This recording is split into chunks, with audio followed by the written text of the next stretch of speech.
What's up, everybody? You're back with the Chosen Con, and today we have with us Miss Bhavneet Toor, right? Mm-hmm. The one and only. If you could introduce yourself to the audience, go ahead. My name is Bhav. I am a business owner, a marketer. What's the business called? Buddha Beads. Buddha Beads BC. I got one Buddha on me Beads right BC. now. Check it out. Shameless marketing, always. Always. Yeah. And so today we got you on the episode because we wanted to talk about, I guess, spirituality and relationships. Yeah. What does spirituality mean for you? Connecting to your inner self. 100%. Being able to... I feel like spirituality is living from the inside. You know, it's like that idea of reversing your body almost. Yeah. So often we forget that we're a soul experiencing the world, not just a body. Our body is just temporary. Yeah. Right? Like, I personally believe once I'm done with this body, I go into another one. It could be a male, a female, Mm-hmm. a child, an animal. So spirituality for me is connecting to my inner self, because regardless of where I go and what I do, inside, I'm still one. Yeah, that's very interesting because when I look at it from my perspective too, from like the teachings of like Islam and all of that, it's all about that introspection, right? The word jihad, people have really misconstrued it, but it really means that inner battle within yourself. Yeah, and with Sikhism, which is, my religion, we start off with Ikumkar, which is God is one, you are one, right? And that's what Nanak went on a journey for, is to preach about being, whole. Figure out who you are. And yeah, that's what he found. That's crazy, right? It's all about that introspection. And then when we went and we did the podcast, we talked about relationships and how you gained your independence through the relationship. So I want to even dive into that. So you're in a relationship with who? His name's Zaman. Yeah, I like that. That's it. And so basically what you talked about was you gain independence. How did that come to be? Because that's not normal, gaining independence while having someone with you. I think the biggest factor is the fact that we have a long-distance relationship. So everything, we do requires very heavy communication. And because of that, it really forced us both to... We talked once and he said, whenever we talk, we should talk about things that really matter. We only get a certain amount of time during the day to talk to each other. So I really want to hear what the best part of your day was. I really want to hear what the worst part of your day, what was the biggest takeaway of your day.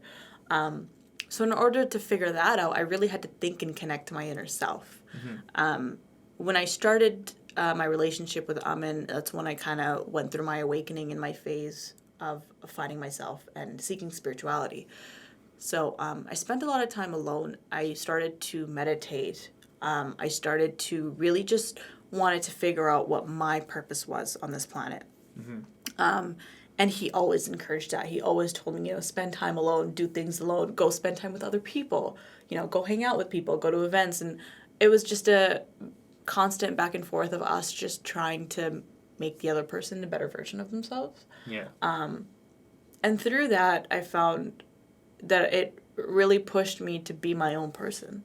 Because if I wanted to spend my life with somebody, I had to stand my own grounds. I had to have my 2 feet on the floor. And I had to go into it with my hands ready to hold, whatever he gives me. So, and that's the same for him. Most of the time, people are just too dependent on the other person. Yeah. And something that you said to me that resonated was just that you figured out who you were and he was figuring out who he was, and then you guys would come together and you guys would just grow even more. Like, that's a beautiful thing. Yeah. Because most people are still stuck as well in just using the other as a crutch. For sure. Right? And how I see it as, it's like, think about the roots of a tree, right? Your roots are kind of going all in separate ways. And so him and I were both, as much as we feel like we both belong to the same soul, we're also going in different avenues, but then we come together to build this beautiful, big, healthy trunk and then just grow from there. That's a perfect analogy. And the different avenues are like, he's doing YouTube and you're doing competitive cheerleading. You were doing competitive cheerleading. Yeah, so I have a background being an athlete. Like, he played soccer for a long time as well, but right now his focus is art, music, comedy, all that stuff. And I am really into art, but my art is gymnastics, it's dance, it's craft, but it's the whole art aspect for us is what really connects us, is that art is any form of expression, right? So his form of expression is a bit different than mine, but we still really connect it together. Yeah, and those two perspectives really just, I guess, supercharge everything. That's beautiful, right? You also talked about just how your relationship, when it began, that he was looking for something else and you were looking for something else, but then together, I guess you guys both found one another in a sense, right? He was looking for more of love, and you were looking to. I was looking, for light, for love, I would say. For both of us, it was very, very unexpected. I had already known who he was, and he had known a bit about who I was. And once we met, we just really connected just as people. And it, someone asked me actually yesterday, I met with a girl that you and I both know, and she had said, like, what was it like your first experience? Was it like how people describe, a movie? And I was like, well, it felt like there was magnetic energy both inside of us, and it was just pulling us together. Yeah. And she was like, whoa, like that's awesome. It's real. And I was like, it's real. It exists. But if you are not in harmony, if you're not aligned inside, you're not even going to see it. And there's so many people that are really they're not ready. It's not their time, or they're not aligned. But their soulmate could be right in front of them, or any kind of relationship, a friendship or whatever would be right there, but they don't see it because your eyes are just so peeled to stay in a box. You know what I mean? You're not right. You're not ready to actually grab that opportunity. Totally. Right. You're seeing, so you're looking so narrow. Totally. But you got to be able to look. Yeah. When you surrender yourself, you surrender your soul, and you're just giving in, and you're letting the universe just come to you. You're letting the universe give you what you want. Yeah. It's gonna give you everything that you desire. You know what I mean? You know what's so funny about this too is that because I've been learning about all these different religions and all of that. And when I look at just even my religion, and it's not even my religion, but Islam, it's like the word means like surrender. That's what it means, like submit. So it's funny because it's true. All of these, it's all about surrendering yourself to the universe. And same with Sikhi and every other religion. The whole aspect of it is to surrender your soul to a higher being, to an energy. Yeah. And as I said earlier, with Amin and I, a relationship is not man and woman. It's just two energies colliding. Yeah. And what we can make out of it. No, that's beautiful.